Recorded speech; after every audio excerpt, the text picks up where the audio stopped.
Esse ano até trouxe um pouco das lutas esquecidas, né? O que o Aldir Blanc e o João Bosco chamam de lutas e glórias, né? Lá na música deles sobre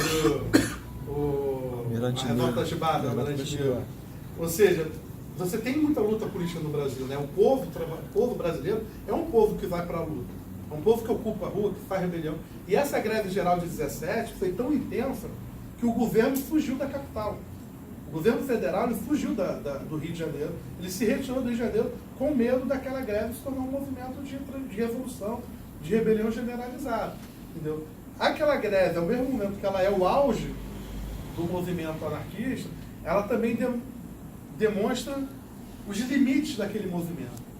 Porque após uma greve geral daquela envergadura, pouco se organizou posteriormente. Ou seja, a greve bateu no teto. Mas a própria estrutura e o modo de operação do movimento anarquista impedia que alguns ganhos políticos se tornassem organizativos. Ou seja, o movimento anarquista, em linhas gerais, ele é muito crítico a estruturas organizativas centralizadas, movimentos organizados. Ele tem um movimento, mas muito de caráter autonomista, muito autônomo, digamos assim. Ele não tem uma estrutura organizativa assim, que possa, digamos assim, apresentar um programa bem acabado, reuniões. É a natureza do movimento anarquista. A natureza do movimento anarquista. Tem suas qualidades, tem seus defeitos.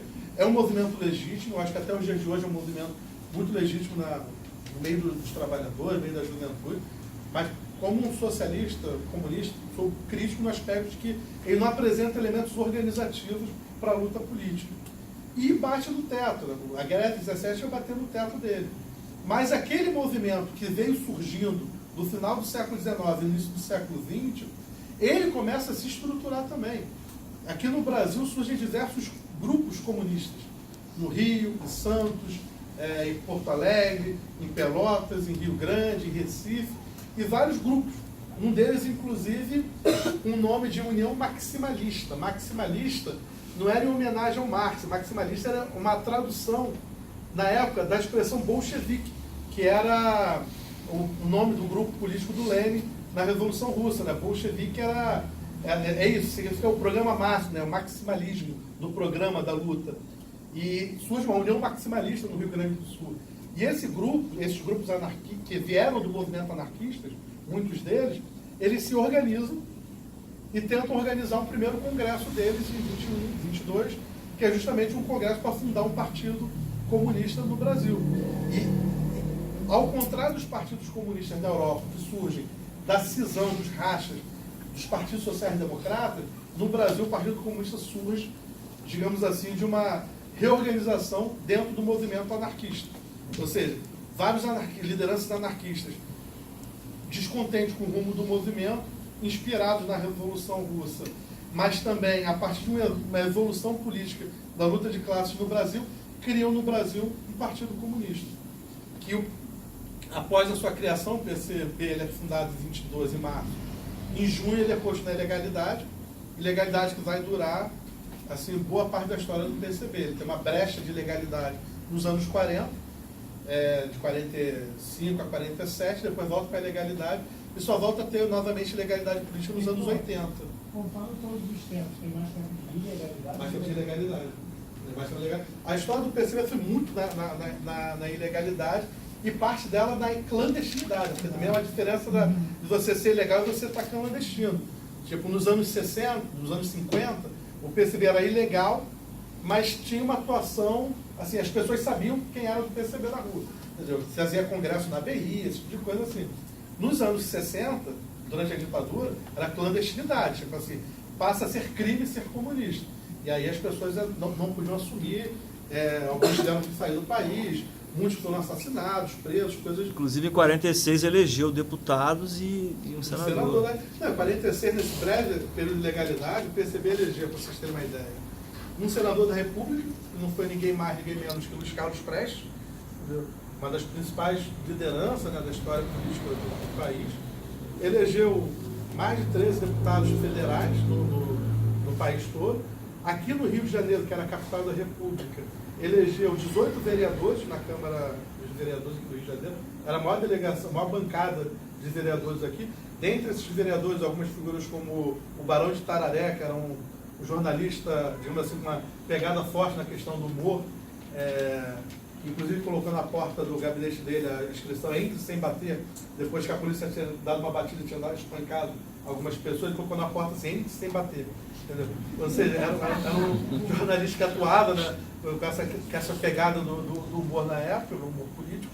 Mas, ou seja, era um partido que elegeu nessa bancada de deputados figuras como Marighella, que foi eleito deputado, Jorge Amado, que era deputado, entendeu? Era um partido que teve como candidatos que não foram eleitos, mas que também foram candidatos, pessoas como Di Cavalcanti, um dos grandes nomes das artes do país, Cândido Portinari, também que tinha sido candidato. Ou seja, era um partido que teve Carlos Drummond de Andrade, era presidente do sindicato dos escritores aqui no Rio de Janeiro pelo PCB. Ou seja, era um partido que, nesse curto período de legalidade, ele atraiu tanto uma classe trabalhadora crescente, quanto uma intelectualidade e artistas também, né? Tinha muitos artistas, Oscar Niemeyer, para você ter uma ideia, o Prestes ele sai da cadeia em 46 e vai direto para um comício em São Januário, estádio do Vasco, estava lotado para receber ele.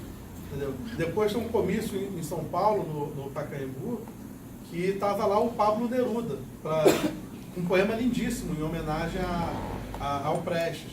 Ou seja, teve um período de legalidade que logo depois, pela luta política, foi posto na ilegalidade.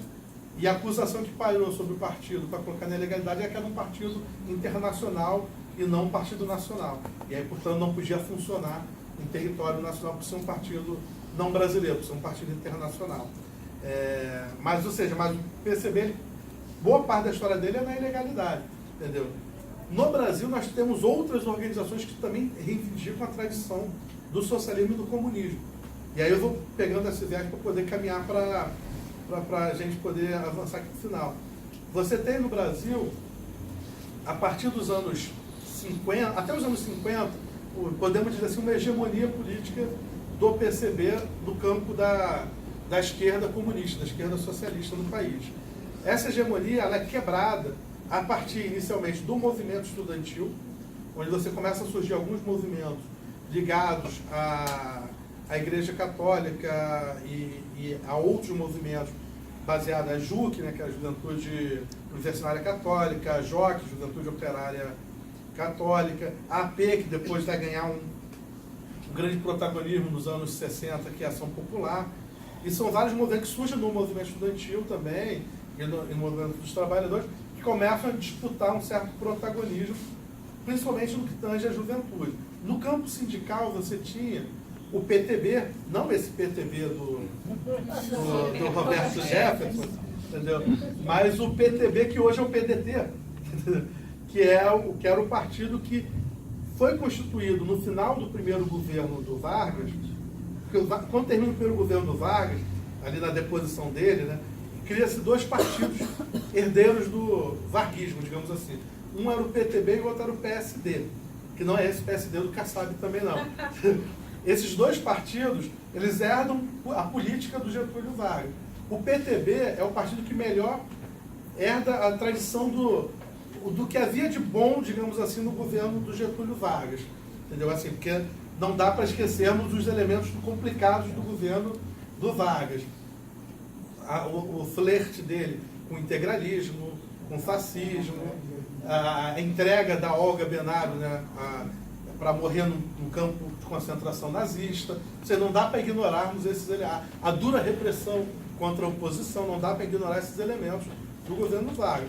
Mas também teve uns elementos que depois veio se formatando, se organizando de uma espécie de ideologia, digamos assim, original do Brasil, que é o trabalhismo, entendeu? Que vem se constituindo no final do governo do Vargas e no segundo mandato de Getúlio, nos anos 50, se formata esse movimento.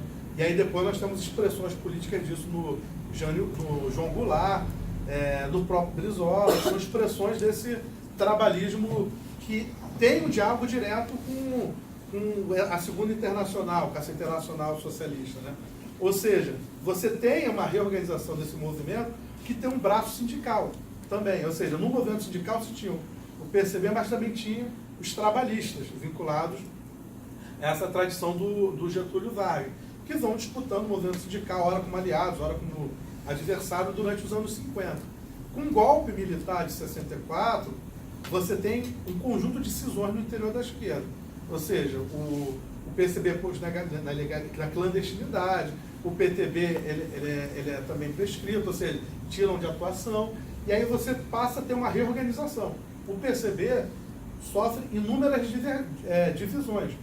Para você ter uma ideia do PCB, saiu o grupo do Marighella, que era a Ação de Libertação Nacional, né, a ALN, saiu o MR8, que também era um grupo que foi para a luta armada. Então, diversos grupos que vão para a luta armada ou para uma reorganização do movimento. Qual? PO? Não, tem a Polop. Tem vários movimentos que vão surgindo ali de cisões no interior do PCB e que vão se reorganizando posteriormente. Uma das cisões do PCB, que é anterior ao golpe, que é de 62, é a do PCdoB. O PCdoB ele surge de uma cisão do PCB no ano de 62, muito nesse debate do stalinismo e do não stalinismo. Entendeu? Ou seja, aí um breve parênteses, né?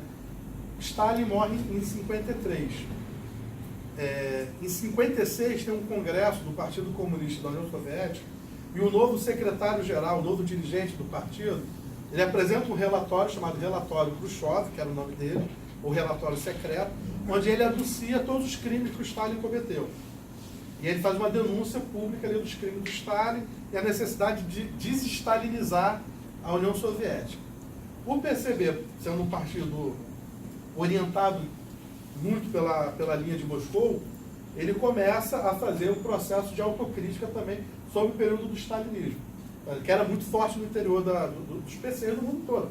Para vocês terem uma ideia, qualquer reunião do partido era aberta com uma honra de palmas ao camarada Stalin.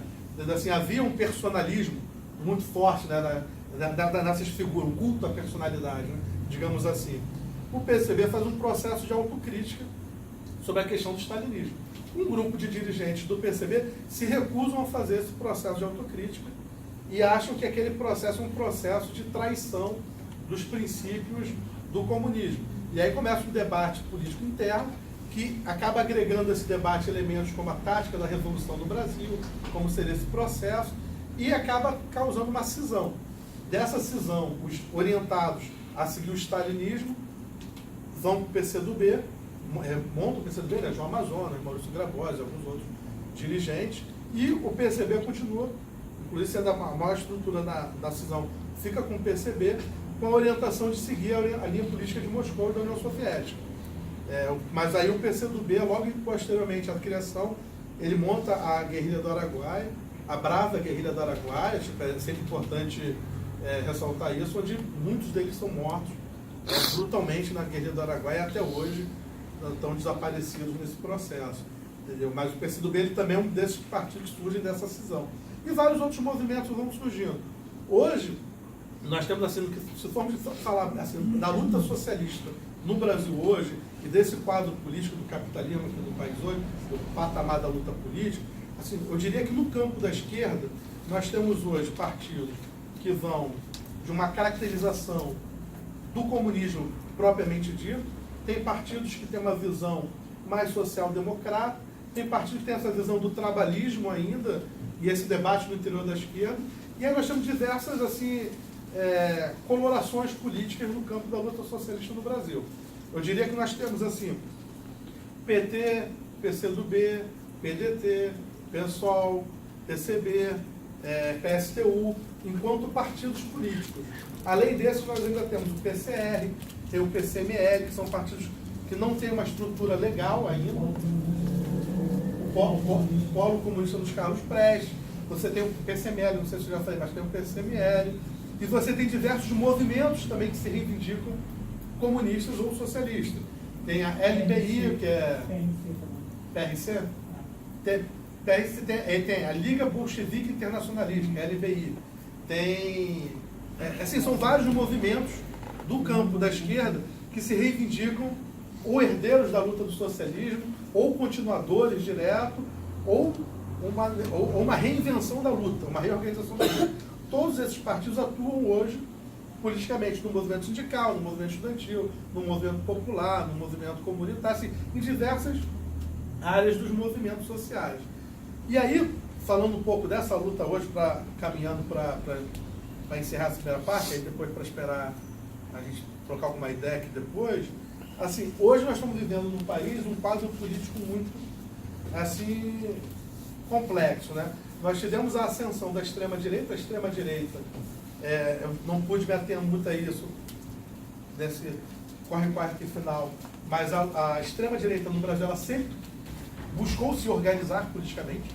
Assim, nós tivemos a ação integralista nos anos 30, que era uma expressão política da extrema-direita, que se inspiravam diretamente no fascismo italiano, no nazismo alemão, ou seja, eram expressões da extrema-direita, inclusive trazendo todos os vícios políticos da extrema-direita europeia.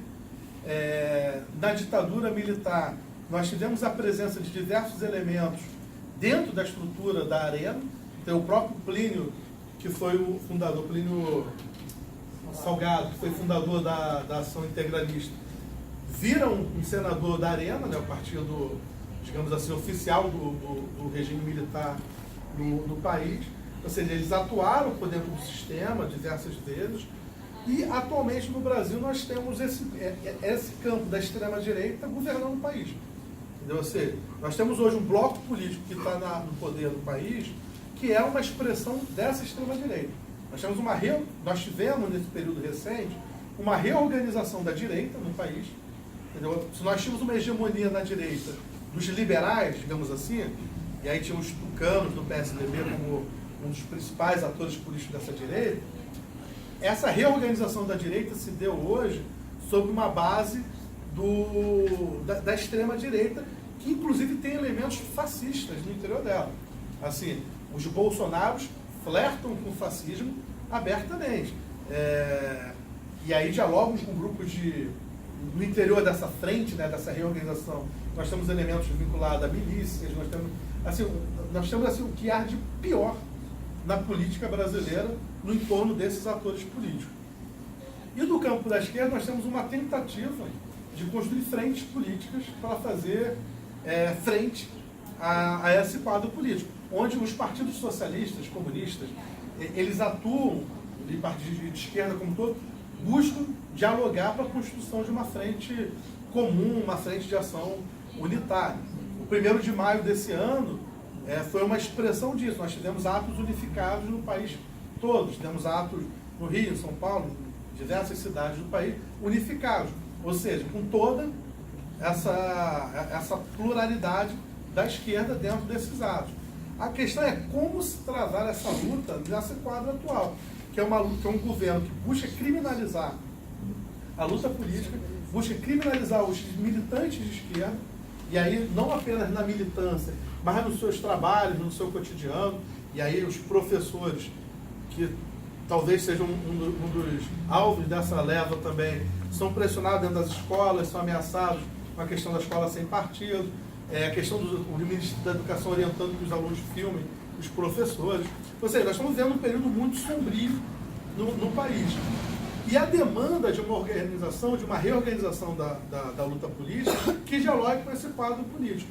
E aí, para encerrar, para abrir uma troca de ideia, eu vou voltar aqui a um texto de Karl Marx, de 1852, que está no Google. Se você entrar no Google, procurar lá Arquivo Marxista Internacional, você vai ter um conjunto de textos do Marx, do Engels, do Lenin e de diversos teóricos do movimento socialista. Esse é um dos textos que está lá. Nesse texto, que se chama Carta ao Comitê Central da Liga dos Comunistas, o Marx apresenta um conjunto de elementos que é como organizar a luta política em conjunturas adversas.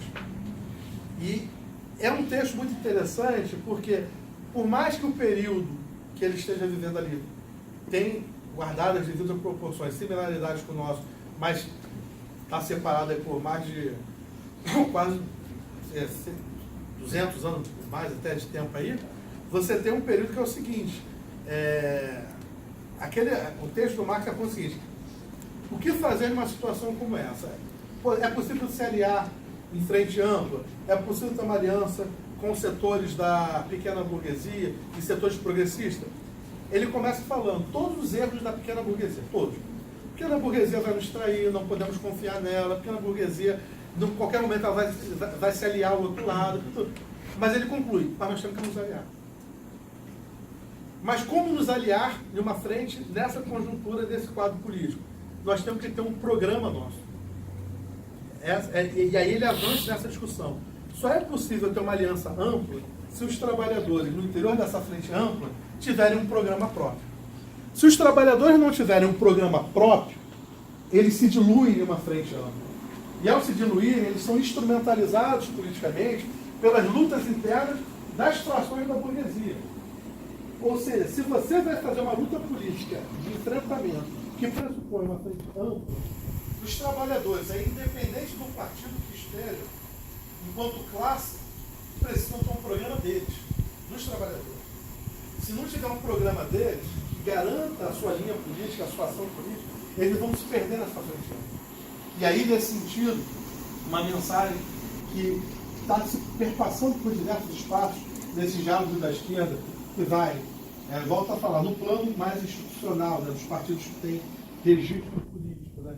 PT, PSOL, PCB, PCdoB, PSD, PDT, PSDB um pouco afastado desse campo, mas assim, a necessidade de se ter um programa dos trabalhadores. Qual é a alternativa dos trabalhadores para isso que está dado aí?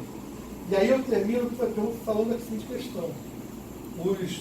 Alguém sabe quantos votos o Bolsonaro teve? 57, quase 52 milhões? Assim, não existem 52 milhões de fascistas no Brasil. Não existem, assim, não existe. Assim, nenhum pessimismo, maior que seja, vai falar que tem 52 milhões de fascistas no Brasil. Muitos desses votos que foram para o Bolsonaro foram votos de trabalhadores desesperançados, descontentes. E o Bolsonaro, ele soube capturar um sentimento antissistêmico para o discurso dele, que é antipolítico. O discurso do Bolsonaro é antipolítico. Entendeu? Aquela coisa, o Congresso, fecha o Congresso, não tem... é um discurso antipolítico. E ele capturou o sentimento antissistêmico da população para esse discurso. Ou seja, o que é necessário os trabalhadores organizados precisam fazer nessa luta? Trabalho de base. Dialogar com os trabalhadores, dialogar com a população. Começar tudo de novo. Tudo de novo. Entendeu?